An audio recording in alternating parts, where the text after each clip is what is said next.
What if a single secret mission could prevent a nuclear catastrophe before it even begins? June 7, 1981, 8 fighter jets take off into the sky, flying over enemy territory, on a mission so dangerous, so controversial, that failure could ignite a full-scale war in the Middle East. Their target, a nuclear reactor, that could change the balance of power forever. This is the story of Operation Opera, the day Israel risked everything to stop Iraq's nuclear ambitions. In just 90 seconds, to understand Operation Opera, we need to go back to the 1970s. The Middle East was already a powder keg. Wars, political tensions, and deep-rooted rivalries had turned the region into a volatile place. At the center of this tension was Iraq, led by a rising and ambitious leader, Saddam Hussein. Saddam wasn't just consolidating power, he had bigger plans. He wanted Iraq to become the dominant force in the Middle East, and to do that, he needed something powerful, something unstoppable, something nuclear. In 1976, Iraq signed an agreement with France to build a nuclear reactor known as Osirak. Officially, it was meant for peaceful research, but Israel wasn't convinced. Israeli intelligence, this wasn't just a reactor, it was a ticking time bomb, a nuclear weapon in the making, and if Iraq succeeded, Israel could face an existential threat. Israel had already fought multiple wars for survival, 1948, 1967, and 1973, each one proving a brutal truth. They were surrounded by enemies, and survival was never guaranteed. Now imagine one of those enemies, armed with nuclear weapons. For Israeli leadership, this wasn't just a possibility, it was unacceptable.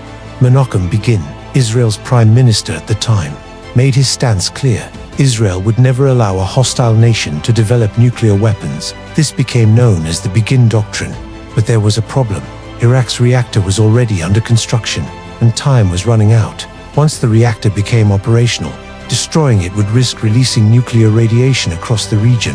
That meant one thing: if Israel wanted to act, they had to do it before it was too late. Before launching a full-scale military strike, Israel tried something quieter, something deniable, something secret: sabotage.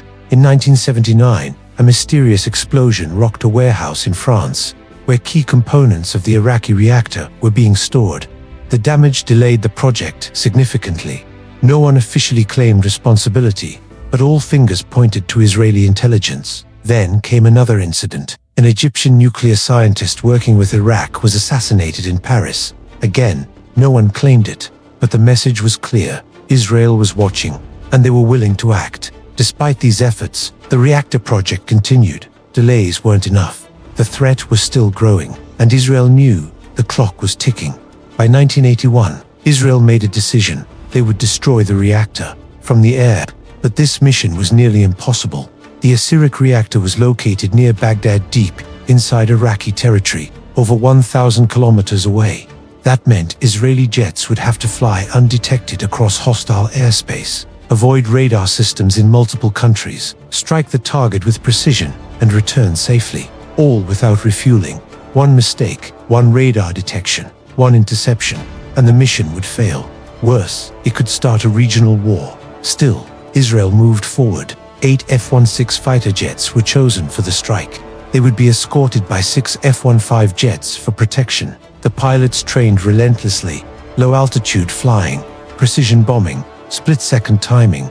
Everything had to be perfect. June 7, 1981, late afternoon. The jets took off from Israel, flying low over the desert, sometimes just meters above the ground. They passed over Jordan, then Saudi Arabia. At any moment, they could be spotted.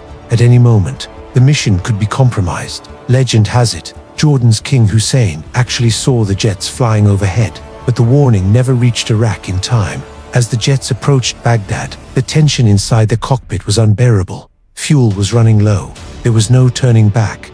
Then they saw it. The Osirak reactor, the target. The moment had come. The lead pilot gave the signal. The jets climbed rapidly, exposing themselves to radar, and then they attacked. One by one, the F-16s dropped their bombs. Precision strikes, direct hits, in just 90 seconds. The reactor was destroyed, completely. No second strike needed, no hesitation, no failure.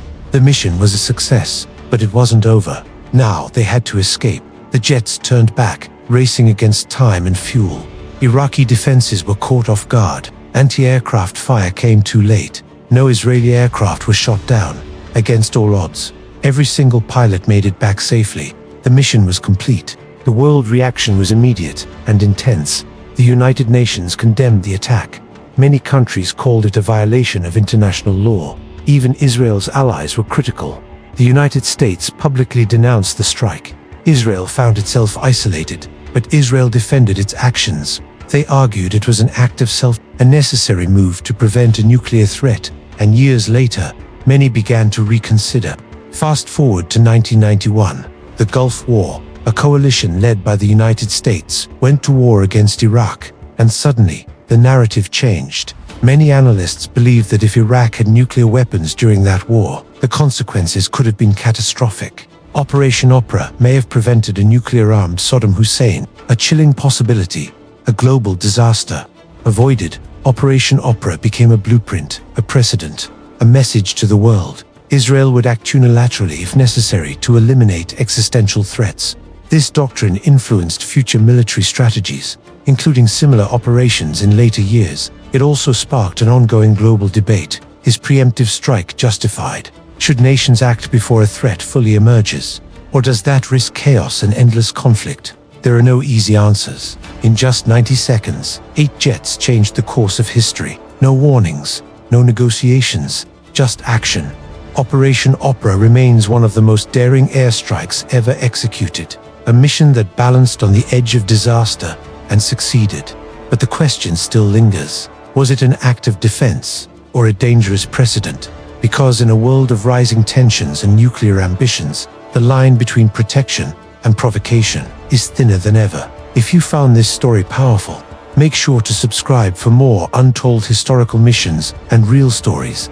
Because history isn't just the past, it's a warning for the future.